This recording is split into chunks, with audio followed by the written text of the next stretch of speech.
काशी में स्वास्थ्य सेवाओं के सितारों की गैलेक्सी, जो एक सफर है नॉट इन बनारस से लेकर व्हाई नॉट इन बनारस का।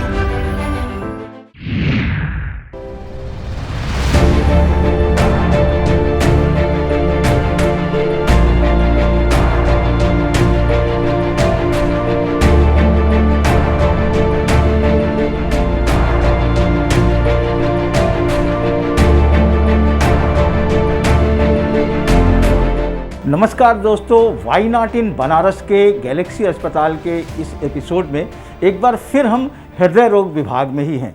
और हृदय रोग विभाग में जो पूर्वांचल में आप कह सकते हैं कि जो पहली बार एक जो एंजियोप्लास्टी का जो किया गया वो इंट्रावेस्कुलर अल्ट्रासाउंड के जरिए किया गया। क्या है ये इंट्रावेस्कुलर अल्ट्रासाउंड और किस तरीके से इसमें किस विधि से की जाती है, इसमें किन मरीजों के लिए किया जाता है, किसकी आर्टरी कहाँ ब्लॉकेज होती है, उसे क्या कहते हैं, इन तमाम सवालों के लिए हमारे साथ जो है वो मैक्स स्मार्ट अस्पताल साकेत से जो है वो आए हुए डॉक्टर हैं। डॉक्टर रिपिन गुप्ता सर हमारे साथ हैं, यहाँ पर हैं। हम उनसे जानेंगे इन सब विषय में। डॉक्टर विवेकानंद है गैलेक्सी अस्पताल के डॉक्टर साहब, जिनको आप बहुत बेहतर तरीके से जानते हैं और कई बार आप इनसे रूबरू हो चुके हैं इस बार हमें। तो डॉक्टर साहब आपका बहुत बहुत स्वागत है गैलेक्सी अस्पताल में। तो हम आपसे ये जानना चाह रहे हैं कि जो अभी आप लोगों ने किया इंट्रावेस्कुलर अल्ट्रासाउंड के जरिए, तो ये क्या होता है और किस में इसको इस्तेमाल किया जाता है, किन आर्टरीज के ब्लॉकेज में एंजियोप्लास्टी किस में की जाती है? देखिए, इंट्रावेस्कुलर अल्ट्रासाउंड जो है, जैसे नाम ही बता रहा है कि ये भी अल्ट्रासाउंड ही होता है। इसको आर्टरी के अंदर डाल दिया जाता है तो पूरी आर्टरी की फ़ोटोग्राफ आ जाती है। जैसे अभी आप देख रहे हैं, ये हम आर्टरी के अंदर की फ़ोटोग्राफ ले रहे हैं। तो इससे हमें पता चल जाता है कि कहाँ पे ब्लॉकेज है, कहाँ पे आर्टरी नॉर्मल है।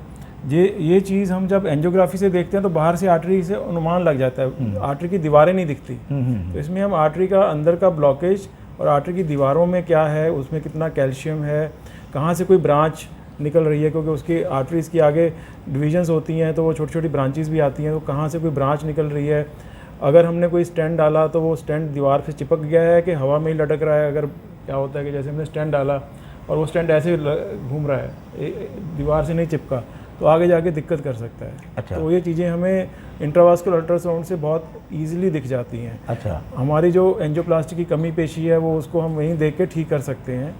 और जो कॉम्प्लेक्स एंजियोप्लास्टीज होती हैं, कॉम्प्लेक्स एंजियोप्लास्टी हम कहते हैं जब हम लेफ़्ट मेन आर्टरी को ट्रीट करते हैं। लेफ़्ट मेन आर्टरी बहुत इंपॉर्टेंट आर्टरी, क्योंकि उसी के थ्रू 80% ब्लड जाता है।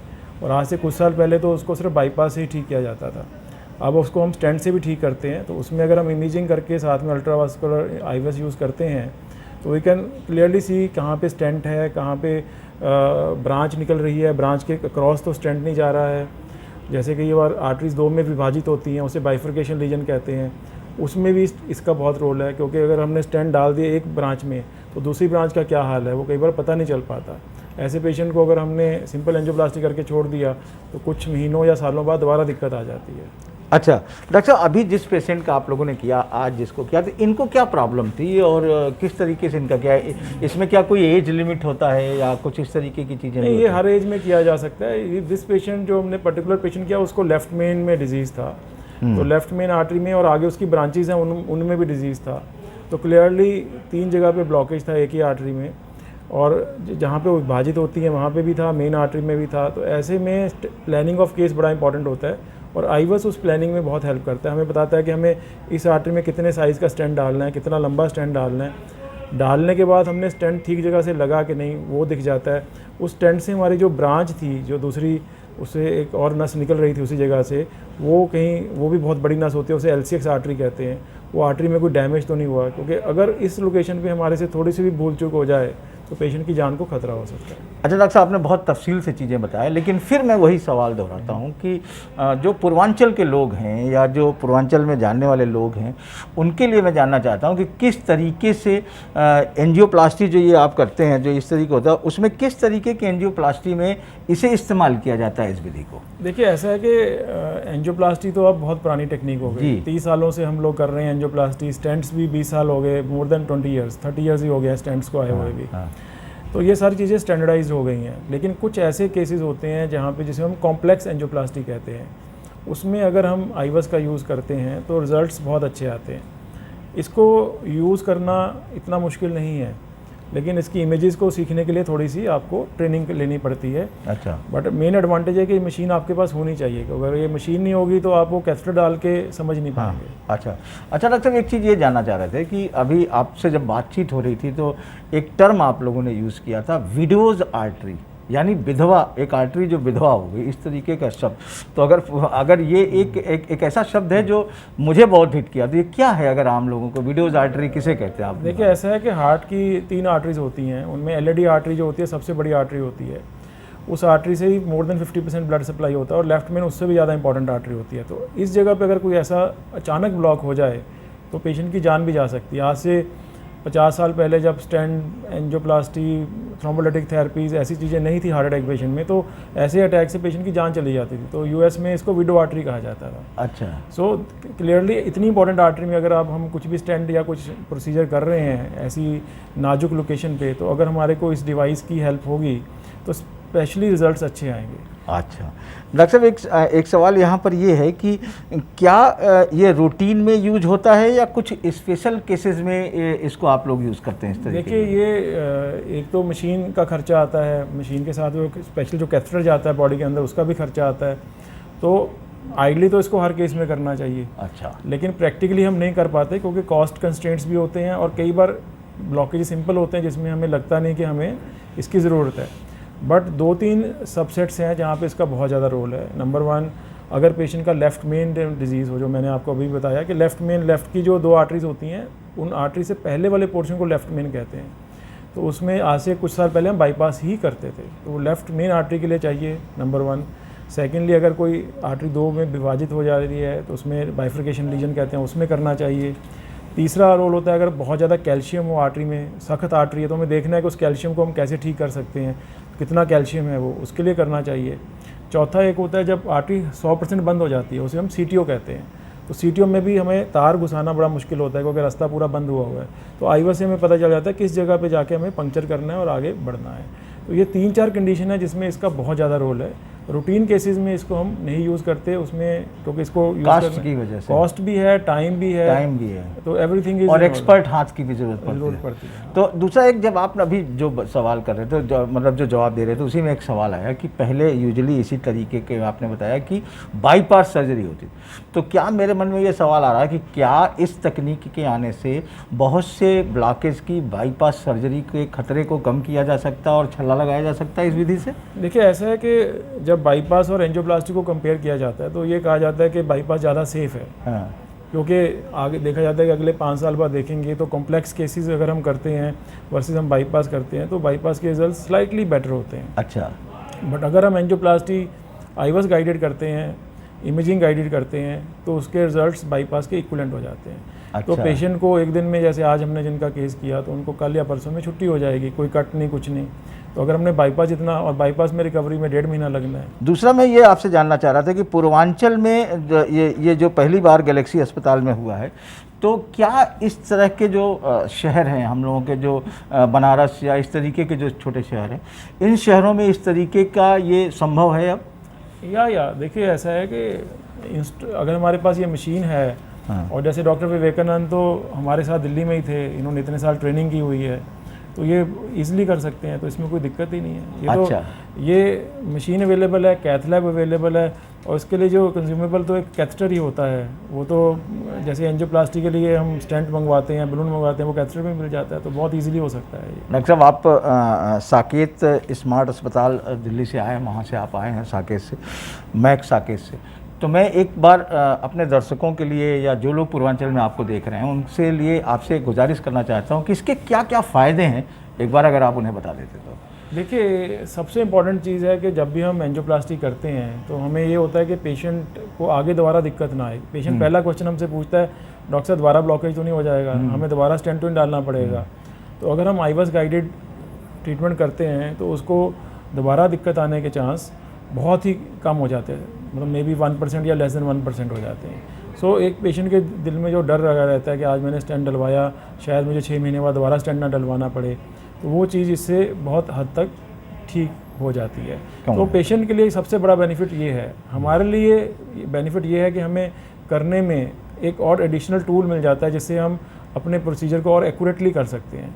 और जो कुछ उसमें चीज़ों में जो आर्टरीज के अंदर जो चीज़ हो रही है, जो हम बाहर से नहीं देख पा रहे हैं, उसको हम देख लेते हैं, तो उसको हम वहीं टेबल पे करेक्ट कर देते हैं, ताकि पेशेंट को दोबारा 6 महीने बाद, कोई 8 महीने बाद, साल बाद दिक्कत ना आए। तो ये उसका बहुत बड़ा एडवांटेज है। गैलेक्सी अस्पताल के हृदय रोग विभाग के जाने माने डॉक्टर विवेकानंद जी भी हमारे साथ हैं, जिनके ही जो मरीज थे, जिनके लिए पूरा प्रोसीजर इस तरीके से यहाँ किया गया है।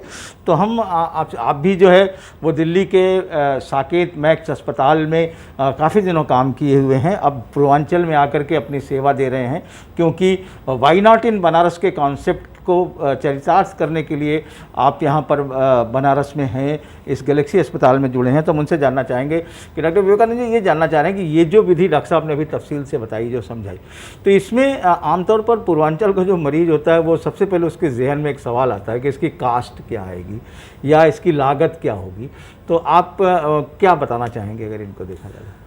देखिए, इस प्रोसीजर में सबसे पहले तो ये जो आईवस मशीन है, ये आईवस को इंटरप्रेट करने के लिए जो इमेजेस दिखाई जा रही हैं, इस मशीन से एक आईवस कैथेटर होता है जो एक वायर की तरह होता है, जो कि हार्ट की नाड़ियों के अंदर उसको ले जाया जाता है और उससे अल्ट्रासाउंड के ज़रिए इसमें इमेज इंटरप्रेट की जाती है।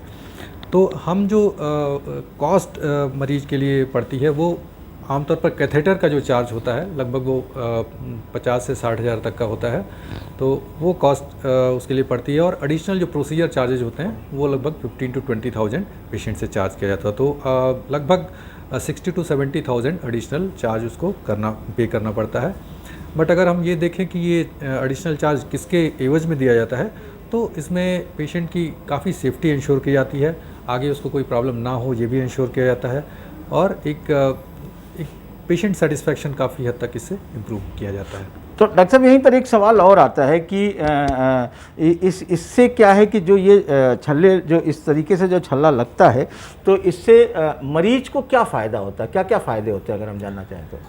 देखिए, सबसे बड़ा फ़ायदा पेशेंट को होता है कि उसकी सेफ्टी इंश्योर हो जाती है। पेशेंट खुद भी, हम उसको ज़्यादा और अच्छे से हम कह पाते हैं कि हाँ, आपका प्रोसीजर बहुत अच्छा हुआ है, आप सेफ़ हैं, आगे आपको आने वाली प्रॉब्लम्स कम से कम होंगी। जैसे डॉक्टर साहब ने काफ़ी डिटेल में इसके बारे में बताया, डॉक्टर रिपेन ने, तो उसको हम लोग ज़्यादा अच्छे से बता पाते हैं कि आप आगे सेफ़ रहेंगे। और दूसरी सबसे बड़ी बात यह कि आज तक ये जो सारे प्रोसीजर्स होते थे, जो कॉम्प्लेक्स एंजियोप्लास्टी हम बोलते हैं, उन ऐसे पेशेंट्स को हम लोग आईवस के अभाव में या ओसीटी जो मशीन्स होती हैं उनके अभाव में हम लोग ज़्यादातर पेशेंट्स को आगे रेफ़र कर देते हैं, दिल्ली या और हायर सेंटर्स पे हम लोग रेफ़र करते हैं।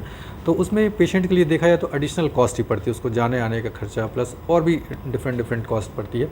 तो आजकल के टाइम में हम लोग ये प्रोसीजर यहीं कर सकते हैं, तो जो भी मैंने एडिशनल कॉस्ट बताया वो उसके लिए देखा जाए तो कम पड़ती है। हम लोग घर के घर में ये प्रोसीजर कर सकते हैं, पेशेंट को कहीं जाना नहीं पड़ेगा, एडिशनल उसके लिए रिस्पॉन्सिबिलिटीज़ नहीं होंगी। तो सबसे बड़ा फ़ायदा तो ये होता है कि उसके अपने शहर में ये प्रोसीजर अवेलेबल हो जाता है और एक्सपर्ट तरीके से इसको किया जा सकता है। डॉक्टर साहब, यही पूर्वांचल के जो मरीज़ हैं, जो ज़्यादातर आपके पास आते हैं, जो लोग यहाँ पर दिखाने के लिए आते हैं, तो ऐसे मरीज़ जो हृदय रोग से संबंधित हैं, उनको आप क्या सलाह देना चाहेंगे कि अब उन्हें कहीं बहुत हार्ट के लिए बाहर नहीं जाना चाहिए, क्या परेशानी है, या किसी तरीके की, इस तरीके की कोई दिक्कत आती है तो आपसे संपर्क करें, तो उसमें क्या कहना चाहते हैं? अगर आप से कहें तो पूर्वांचल के मरीज़ों को आश्वस्त करिए कुछ नहीं, बनारस के अंदर और ख़ासकर गैलेक्सी हॉस्पिटल के अंदर हमारी पूरी कार्डियक टीम है, जिसमें हम लोग 5 स्पेशलिस्ट डॉक्टर हैं, डिफरेंट कैलिबर के हैं, और हम लोग सभी मिलके यहाँ पे हर तरीके की जितनी भी कार्डियक प्रॉब्लम्स होती हैं उसके निदान के लिए प्रयासरत हैं, और हम कोशिश करते हैं कि अपना बेस्ट पॉसिबल एफर्ट पेशेंट्स को मिले। पेशेंट्स को जो भी बनारस के अंदर, गैलेक्सी के अंदर हम सुविधाएं दे सकते हैं वो उनको दी जाएं। कहीं कहीं पे ऐसा होता है कि जहाँ पे हम लोगों को लगता है कि पेशेंट को हायर सेंटर की रिक्वायरमेंट है, उसको गैलेक्सी से भी ज़्यादा, बनारस से भी ज़्यादा और अच्छी सुविधाएं मिल सकती हैं, ऐसे कंडीशंस में हम लोग उनको आगे भी रेफ़र करते हैं। तो ज़रूरी नहीं है कि सारी प्रॉब्लम्स का यहाँ समाधान हो, पर यस, मैक्सिमम हम लोग कोशिश करते हैं कि ज़्यादा से ज़्यादा पेशेंट्स की प्रॉब्लम्स को यहाँ पर हम लोग सॉल्व कर पाएँ, और कुछ स्पेशल केसेस में हम लोग उनको हायर सेंटर्स के लिए रेफ़र करें। बहुत बहुत धन्यवाद डॉक्टर साहब। तो आपने देखा कि किस तरीके से गैलेक्सी अस्पताल आपके हृदय के स्वास्थ्य के लिए, आपके सेहत के लिए लगा रहता है। और इतना ही नहीं रहता है, वो जो आपकी कैसे कास्ट कम हो सके, आप जैसे ये जो सर्जरी हुई उसमें भी जिस तरीके से एक्सपर्ट लोगों को डॉक्टर के लिए आपकी सुविधा के लिए कि आपको जो है वो कहीं दिल्ली या मुंबई न जाना पड़े, इसलिए जो है वो मैक्स स्मार्ट साकेत अस्पताल से डॉक्टर रिपिन गुप्ता जैसे डॉक्टर को बुला करके आपके घर में, आपके यहाँ पर ला करके इस तरीके का इलाज कराते हैं। तो आपको कभी भी इस तरीके की कोई समस्या हो तो ज़रूर आप यहाँ पर डॉक्टर विवेकानंद और इन लोगों से संपर्क करिए, आपके सभी स्वास्थ्य का समाधान एक छत के नीचे मिलेगा।